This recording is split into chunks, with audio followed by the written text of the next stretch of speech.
Much clearer portrait of the terror inside from those who managed to flee. Those workers who we mentioned had to walk past the dead. Many of them have now been flown to Italy, to the island of Sicily, where ABC's Nick Schifrin is tonight. Nick.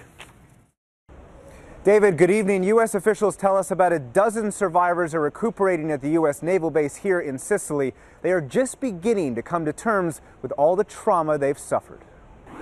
They are all shell-shocked and barely made it out alive. I don't remember. It happened so fast. It happened so fast. Survivors describe scenes of fear and brutality. For more than 80 hours, they did anything to stay alive. Many were beaten and witnessed executions. We were lucky that we are still alive. Stephen McFall called his wife after he escaped. His hands had been tied, and he'd had to wear explosives strapped to his chest. She described the experience that he had as truly horrific. Mark Grant and others hid for 4 days, surviving by scrambling up on the roof or locking themselves inside rooms, hoping terrorists wouldn't get through the door. We barricade together in one of the offices.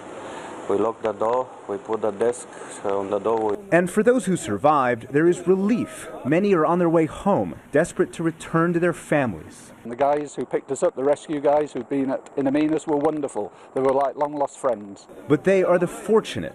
Many are still missing. The daughters of hostage Kenneth Whiteside took to Twitter. They haven't heard from him since the siege began. Tonight, there is also concern among U.S. officials about the fate of Americans who remain unaccounted for. As for the survivors, security officials and psychologists are debriefing them, helping them begin the process of healing from this horrible siege.